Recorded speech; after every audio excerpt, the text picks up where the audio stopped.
Oh. Oh.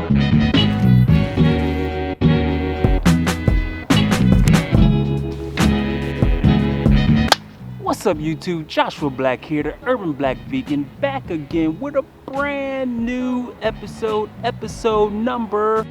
Alright, so this episode is all about oil. This episode is about oil. The reason I'm doing this is because I recently stopped all oil, and I'm working on trying to stop eating anything that has oil in it.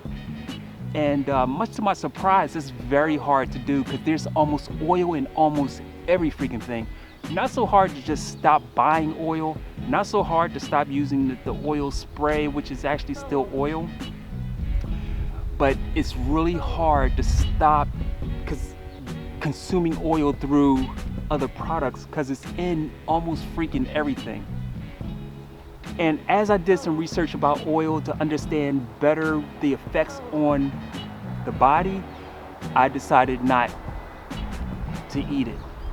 So I referenced that a few times in different videos, and people would ask me, well, but why? Do a video, do an episode about oil. So here it is. So first let me say, before we get into this, that it's going to be a long video. I'm probably going to have to make it into 2 parts. But let me say this to lay the groundwork. All this information is scientific based upon research done by noted professionals in the nutritional field. This isn't my opinion. This isn't my view.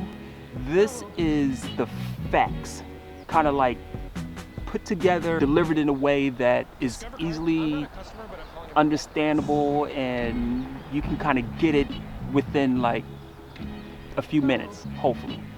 But ultimately, I would love for you guys to do your own research. And if you're opposed to stopping oil, please let me know why. And then also, but if you're gonna let me know why, give me the information that backs up your why. But my information comes from noted professionals such as Dr. Caldwell Esselstyn, Rip Esselstyn, Michael Clapper, Peter Gittin, Dr. Joel Fuhrman. Now, if you guys aren't familiar with him, he was in a few documentaries surrounding the subject about as far as nutrition and food and health. Good dude, look him up, he's right here in Philly. And of course, Dr. Michael Greger. These are just a few, but there's tons of people in this research, medical research, nutritional field that back up the claims that I'm about to make.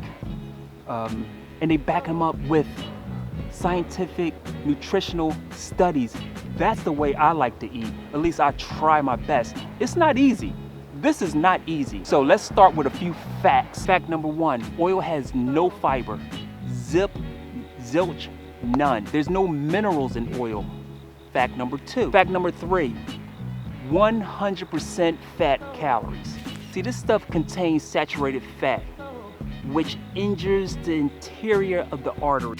All oil, olive oil, all of them contain 120 calories per tablespoon. Fact number 5. Think about this. Fact number 6. 2 tablespoons of oil contains 3 times the amount of saturated fat of 4 ounces of chicken. See, basically it's just liquid fat. Fact number 7. It's the most calorie-dense food on the planet. I'm sorry, you can't even consider oil food. It's the most calorie-dense product on the planet. Here's another fact. It's 14% saturated fat. That's crazy. That is insane. Like Dr. McDougall states, it's an isolated substance stripped from its natural state that's actually foreign to the body. Think about that. It's foreign to the body. So I know what you're thinking. Well, what about olive oil? As far as I understand, that is healthy, right? Well, listen to this. No oil. Why? Because the data. Olive oil is terribly seductive. Scott Grundy did some studies that are very short term that showed that it increases your good cholesterol, lowers your bad cholesterol, improves your ratio. It got a huge amount of press. Doctors heard about it, and therefore it must be wonderful, right? Wrong. Because you look at longer term studies, Blankenhorn, right in California, 2 groups of patients, one saturated fat, the other monounsaturated like olive oil. The baseline angiogram at the end of the year, the angiogram disease of coronary disease had progressed just as much in each group. And I know now the hot thing now is coconut oil. Don't even get me started. See, I totally get it. See, oil is hard. I was going to say oil is hard to replace. There is no replacement for oil. See, we found suitable replacements for sugar. We found suitable replacements for salt, but there is no substitute for oil. Now, many vegans, similar to myself, will say stuff like, well, I use vegetable broth, which I do, but let's be honest, vegetable broth isn't going to equal oil. But that's okay. The whole idea is that the knowledge and knowing that I'm putting something in my body that's healthy, that's beneficial, overrides the fact that I want oil. And knowing that by not putting that in my body, I am benefiting my body in a big way. That trumps any positive effect of oil. I mean, just think about it. Think about those facts. Especially if you're a person and you're trying to lose some weight, oil by itself, oil. I'm talking a tablespoon, itty bitty like a tablespoon.